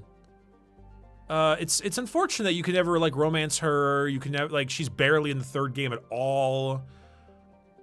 I think it's because like I said before, Mass Effect 3 they focused very heavily on working with the characters that got the best screen time and were the most liked. And therefore, they didn't put much effort on the DLC characters, Zaid and Kasumi, because it had the highest chance of people not having played with them because they cost money. So, yeah. Thoughts on Andromeda? Better than people say it is, still not great. Andromeda's best qualities are its squad mates. Ironically, the 6 squad mates from Andromeda are often pretty decent, except for Liam, who is not. But the story was the biggest problem. The writing of the story was by far the biggest problem. Which one was Liam? The soldier, kind of frilly hair, black biotic guy? No, he's not biotic, he's a soldier. Do you think Korra can do the rich white woman slide like Lux can in 2XKO? Dan Bricky hates the 2 black guys. Dude, I didn't write them. I didn't write them, man. They're just not that good. They're just not that good. Even PB. PB is 50% cringe, 50% endearing. It's a coin flop. Flop? Flip. It's a coin flip on whether or not PB is good or not. Like, it's so random. Liam and Korra are planks of wood. What are you saying, Richard? You know what? Korra at least had a fucking character arc, though. Actually, Liam did too, come to think of it. But, like, they are not particularly interesting. No. Also, Korra ain't a plank of wood. You seen her back end? I did. I romanced Korra in my Andromeda playthrough. The best facial acting in the entire fucking game was when they were having sex. It's the funniest thing I've ever seen. All of the facial animations went towards the romance scene.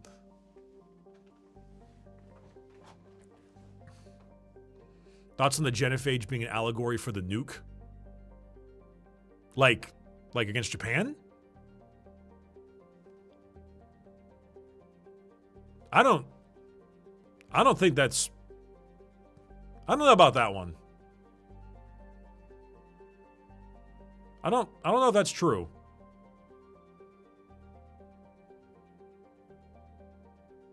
I don't think that tracks. Yeah, that might be a...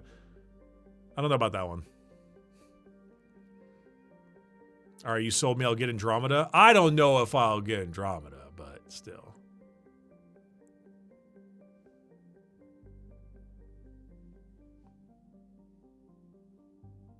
I mean, I don't know if I would get Andromeda. How much is Andromeda on Steam right now? Is it like $5? If it's like $5, then like I would at least give it a shot, maybe. If it's not $5, then I don't know. If you had to leave an Andromeda companion on Vermeer, who would it be? Fuck, man, probably Liam. It's $3.19 right now. All right, that's worth it. That's worth it. I would get Andromeda for that. I would get Andromeda for that. Plus, Andromeda's gameplay is pretty good. It's like, have you ever played Anthem? It's like kind of like Anthem's gameplay back when Anthem existed, and Anthem's gameplay was good. That was the best part of Anthem, is that was kind of fun.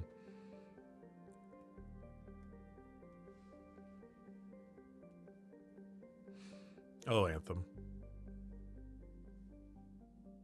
I mean, hey, listen. I'm gonna replay Andromeda for the video. I'll have better opinions then, because I haven't played that game in like 8 years. So, yeah, I mean, I bought it when it came out. I bought it day one. There's a playthrough. There's a full like 40-part playthrough on my channel about it, way back when.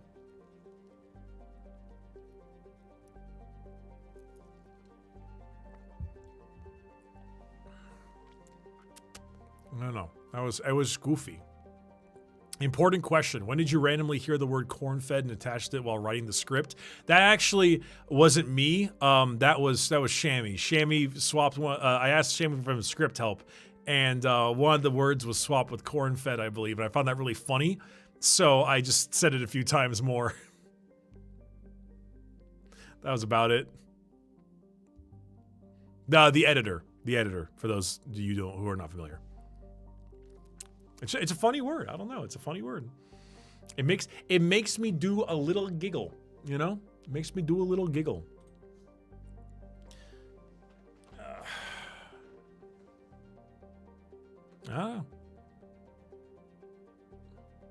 Oh, dude, moreover, you're so right. I like that moment in the Mass Effect video where Bricky transformed into a Banshee from ME3 while discussing the 3-hour wreck scene. Of course. How could I possibly forget? How could I possibly forget? Important question, what the hell inspired the Hollaback Girl Saren edit? That was Shammy's doing. No idea. That was Shammy's doing. Sometimes, some of the bits that you see here are not entirely for me. Some of these are for, okay, so some of the bits are Shammy, some of the bits are me. So like the world's most laughable centrist, that was me. At least the first one. The second edition was theirs. The Hollaback Girl Saren edit was Shammy's one. The Thorian Zombies one edit was also Shammy. And then like small additional bits like me blowing through the door and being like, Shepard, Udina's a bitch ass motherfucker and I hate him. That was like my bit. So sometimes they're just little in-betweens. You can generally tell when it's a Shammy bit. Like there was that one where the dude's crotch was getting stomped on by like Japanese women. That was a Shammy bit. The Volvo bit was a Shammy bit, yeah. There's a little bit of them, a little bit of me, you know, there's always a little mixture.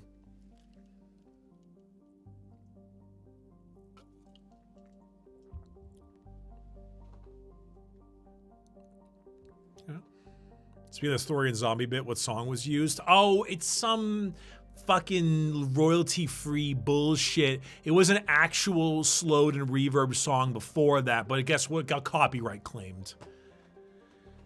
Great to see you on the main channel again. Big love, Brick. Thank you. I'm how many pages am I into my Mass Effect 2 video? Let me check. Oh shit, I gotta open Notion.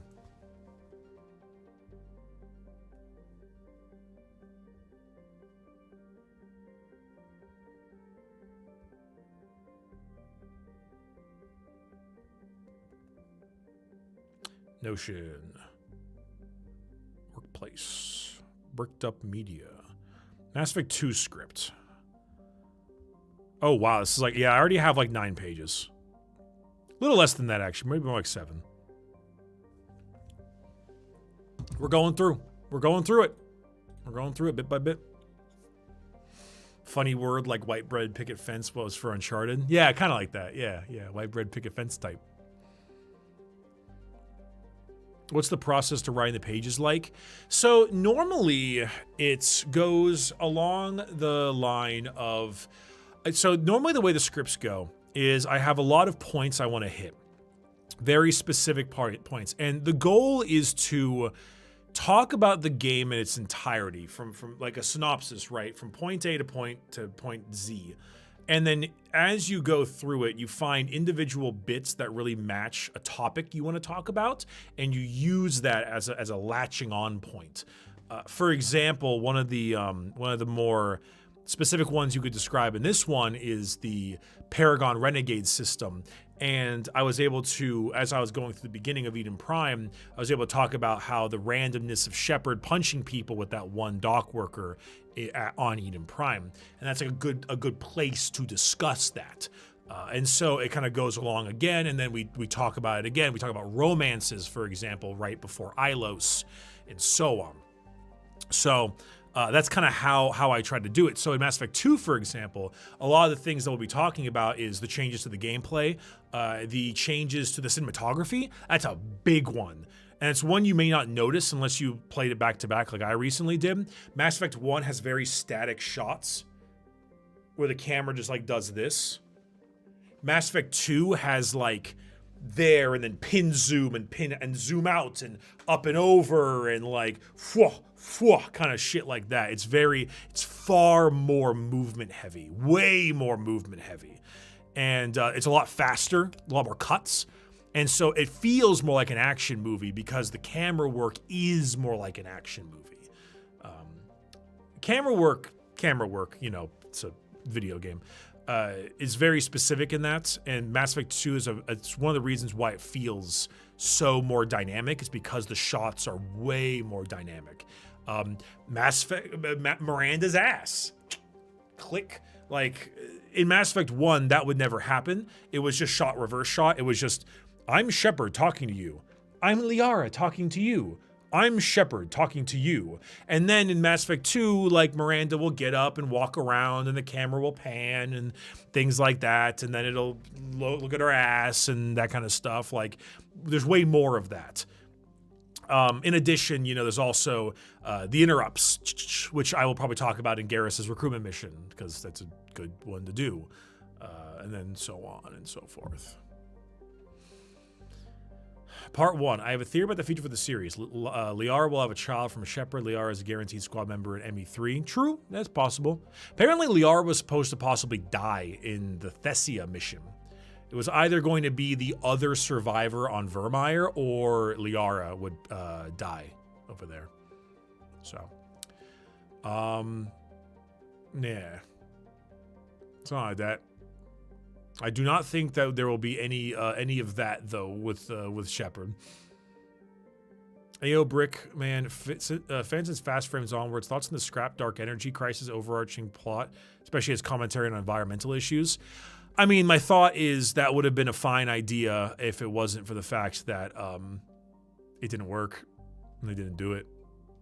It's kind of hard to have thoughts on a plot that never happened because of this. My answer when it comes to writing is anything would have been better than this, Can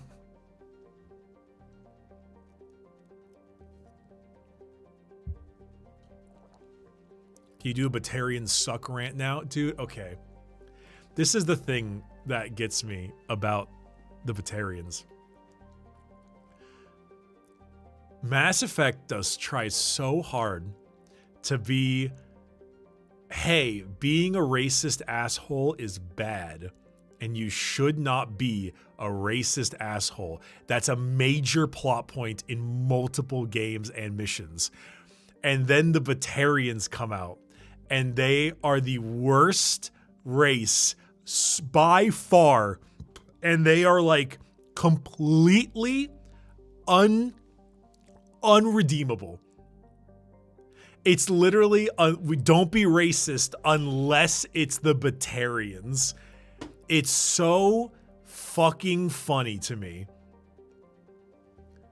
There's not like the fact that someone has to say there are like 3 good ones to the fact that you're already saying, oh, you're one of the good ones is so funny, because they are all terrible. At least like you might talk about the Vorcha, right? The Vorcha don't even bother me as much because they live for like 10 years. They're meant to be fodder. Their point is to be fodder. They feel like killing the Vorcha. Oh my God, this is the most racist thing I've ever said. Killing the Vorcha feel more like killing an animal, where they just kind of like arrive, do their thing, and leave. It is like hating Skaven, yes, but it is like hating Skaven. You know, they just kind of like yeah. Sorry, my bad. I got a little Ashley Williams in me. But they do feel like Skavens sometimes. They even talk like Skaven. Now that I think about it, they have that like yes, shepherds kind of thing. They even speak like Skaven, which is very strange. But they're very much like short-lived, climbing over each other, yada yada.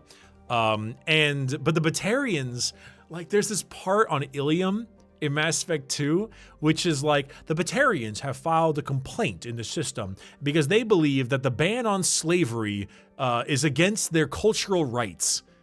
And you're like, this is the don't be racist game, right? Right?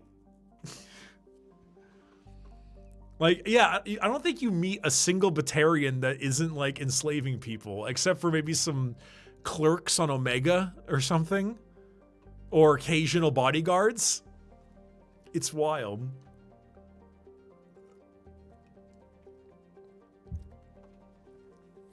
Also, you remember, I'll put this in the second video. There's a part where, in the beginning of Omega, there's like a Solarian trying to scam you. And then the Batarian goes, leave, Fargate, now. And I'm like, what kind of name is that? It's just, like, do you remember that? It's really funny.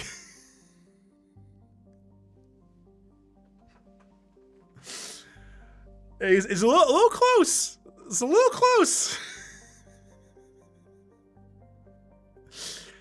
Oh my God. Throwaway sci-fi name. It's a little close. Ugh. Bricky, I'm surprised you didn't mention the 4th method of how Rex survived on Vermeer. What? So, wait, fourth method of how he survives? There's Ashley kills him, you kill him, you convince him, or what do you mean, like when you maybe like you don't recruit him?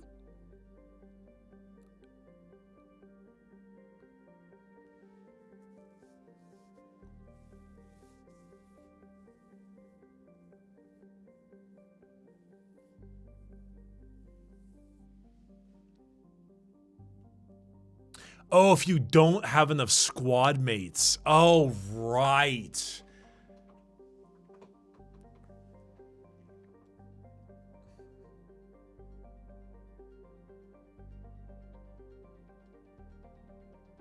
Oh.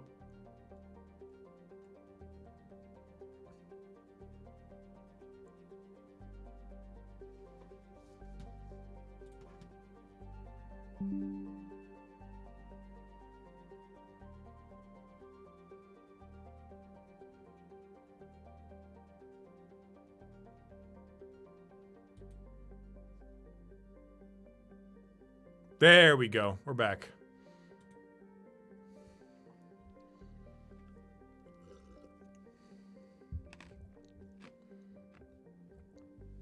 We're back. We're back.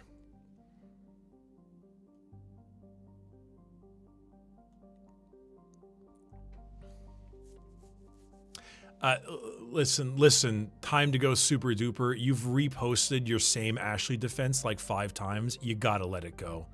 You gotta let it go. You gotta let it go. There are way better hills to die on than Ashley Williams Mass Effect 1. There's way better hills to die on. Hey, Matt Italian. Racevic stated in his Mass Effect series, Mass Effect games are outshined by the universe it takes play in. Do you think that's true? I think Racevic knows gaming knowledge about that kind of stuff better than I do, so I don't want to comment on it because I don't know. I can see what he might mean by that, but I'm also a bit of like a generic, I'm a generic, like, I like video games guy with a lollipop and a propeller hat. And so for me, I'm just like, man, I sure do like my Mass Effect games. And I kind of just, that's kind of it. I like to talk about the things I enjoy and my personal opinions on it. The universe is great though. The universe is great. Problem is like, how, it's just, I'm like cursed by knowledge for the most part. I'm generally cursed by knowledge. There's so much background issues that happen with the game, so much crunch, all of the things being rushed. There's the issues with like the game's general timelines and the consoles are released on, and then there was the post DLC stuff and how the game has been changed. There's so much that like it's hard to really have an overwhelming feeling on the game without all that extra knowledge that exists. Especially because playing Mass Effect 3 on base without all the DLCs is a massive difference. I mean, even Mass Effect 2, like, can you imagine Mass Effect 2 without Zaid Kasumi, Overlord, Lair of the Shadow Broker, and Arrival? Like, it's a completely different world. Completely different world. It's a completely different game, honestly. And that's kind of part of it, is like, the DLC is load-bearing in the Mass Effect games. And so, same thing with Mass Effect 3. I mean, Omega is kind of whatever, but like Leviathan is very important. Citadel is the best DLC in the entire series.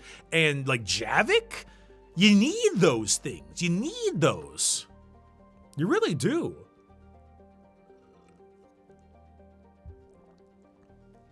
So I don't know. It's hard not to.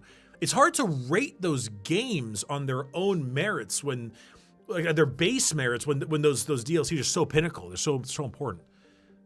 So I don't know. Firewalker is terrible. Terrible. Absolutely terrible.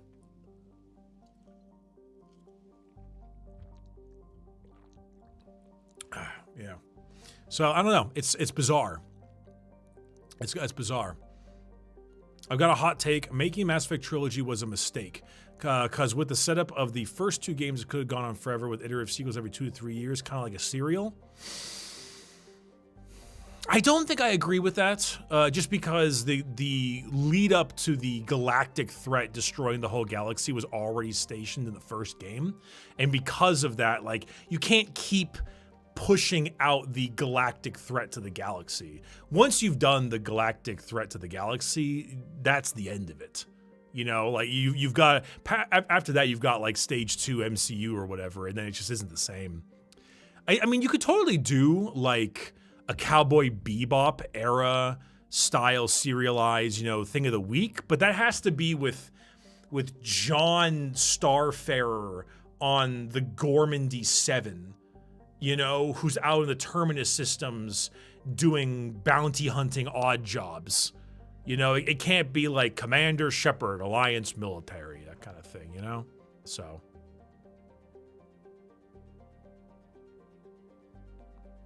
Generally that kind of stuff. Or prequel stuff, you know. Yeah, you know, like First Contact War. First Contact War things, sure. I could see that. What's your opinion on Shepard living and destroy ending? Probably talk about that more in the third game, but the third video, I mean, but like, it feels like kind of a cop-out, I'll be honest. It feels like they added that there specifically to make it less dire, which I actually think is what happened. I'm pretty positive the specifics were that, like, I actually think they specifically said that I gotta get a fact check on this one, but BioWare said like we added that to it because it felt too depressing without it, which I think is what it was. I think so. I don't know. I don't like it. I'm fine with Shepard dying. I'm fine with Shepard like having the hero sacrifice. I'm okay with it. The sacrifice is a lot better though when the writing isn't bad, and unfortunately the ending's writing was indeed bad. So it makes it worse that way a little bit. You know, like I don't know. I'm okay with it. I'm okay with Shepard dying, but like, yeah, it does feel a little bit like a cop-out. So, hot take: Zaid should have been a Batarian. Nah. I don't know. I don't know. I wouldn't have like. I wouldn't necessarily have been as interested in the same kind of like look. I like the weird British. I don't know. I guess I can't like see Zaid as anyone else now. You know? I guess I just can't visually see Zaid the same. Without he needs the fucked up eye and the weird half armor. Like I don't know. It's hard for me to visualize Zaid as a character otherwise. If that makes sense. You know? I don't know. That's for me. Wait, sorry. I have to count your blessings that Emmy Legendary Edition wasn't made by Aspire Media like in Battlefront. Oh, dude. Oh, dude. I couldn't even imagine. I couldn't even imagine that. Hot take, Liam should have been a Vorcha. That's fucking funny. That's just really, really funny in general. Just the idea that Liam is a Vorcha. All right. Anyway, we're about to hit that 2-hour mark, chat, which means I'm about to run it down. Oh my God, this guy is still going on about it. Holy shit! All right, we need to calm them down. Click. Jesus Christ! Why is it always the Ashley fans? Why is it always the Ashley fans? Is it the 5th time they posted that? Is it the 5th time? Why can't they just accept that their character isn't very good? I don't understand. I'm not going to go all the way to say racism. I feel like that might be a little strong, but you have more restraint than me. Listen. I don't care about them having bad opinions. I have plenty of bad opinions. I care about the spam. I care about the 5th time retyping it. I don't know. I know, right? Ashley fans. It feels like a contradiction. I don't know, but I don't know besides the obvious tumultuous stuff that came with the original games development, like the time frames and the early 2000s woes. It still holds up pretty well, particularly the second half. That ending bit really keeps it up, and I think that besides a couple character misses, I mean the first game, my only big issue with it is really that fucking combat. It's just so rough to get through, but once you get through that, or if it doesn't bug you enough, then I think the second game is really peak. I genuinely think that second game is really peak. It has all those bits to it. Not to mention the characters in the second game, and then the combat change. Then honestly, it's not just combat, it's also enemy design. The fact that you had a different enemy variety in the second game really helped. It not just being nothing but Geth and the occasional human. Like the mercs can be a little bit samey sometimes, but the collectors are different. You still get to fight some Geth. Then you get those weird enemies and some of the other missions. There's some good bits there. Some really good bits. Yeah, the foundation for one is really good. And the second one, I'm just big fan. Anyway, that's going to be everything on my end. If you have any particular last minute questions, let me know. But besides that, yeah. That's about all. You're talking with Vigil was so good. Yeah, they do walk back the Cerberus side quest in Mass Effect 1. Very interesting, that kind of bit. Very interesting. Odd. Dude, I gotta get the enemies everywhere. Check out the reworked Kai Lang mod for ME3. It's surprising how much better of a character he is when you remove all his lines of dialogue. Oh, I need to figure out how many times I'm gonna post that, oh, you opened the thing. This isn't actually a sorry high command. I need to, I don't know. There's a certain amount, and that number is either once or 13 times. And I don't know which it is. I gotta find out. We'll figure it out. The Thessia emote, we gotta figure it out. Unpopular opinion, but ME3 is some of the best writing outside of the first 1%. The ending DLCs are all peak. I think the Omega's a little bit. I think Omega's writing is a little mid personally, but you know. I'll be honest though. This is a whole thing, and I think it has to do with the budget constraints. You get way fewer dialogue options in Mass Effect 3, and I think it actually tightens the writing up a little bit because there's less chance for you to like make it go weird and astray. But yeah. Do you feel like the story of 1 and 2 should have been switched, having a small scale collector stuff and Reaper reveal before a big scale one? I don't think so. I think because 1 needed to set the stakes. I think you need the real stakes set in the first game. I would go with that.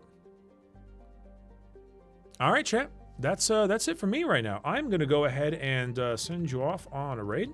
I want to thank you all very, very much for joining me on this fun little bit chatting about the Mass Effect 1 BVB. We will chat about it again in the second one. Hopefully, this time, this actual live VOD will stay as an actual video and not explode and go away when it gets published. I hope so.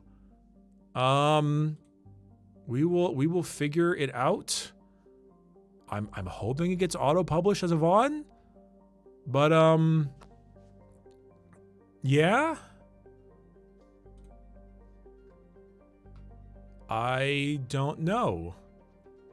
Hopefully. Anyway, appreciate you all very much. Thank you so much for being around. Thank you so much for watching the video. If you want to see me more, come to the streams. Bricky on Twitch, that's my name. I stream a couple of times a week. You can check out the highlights on the second channel, which are like various gameplays and things like that. And yeah, I will see you in like a month or so for the second video, hopefully a little bit earlier. All right, have a good one, everyone. Peace.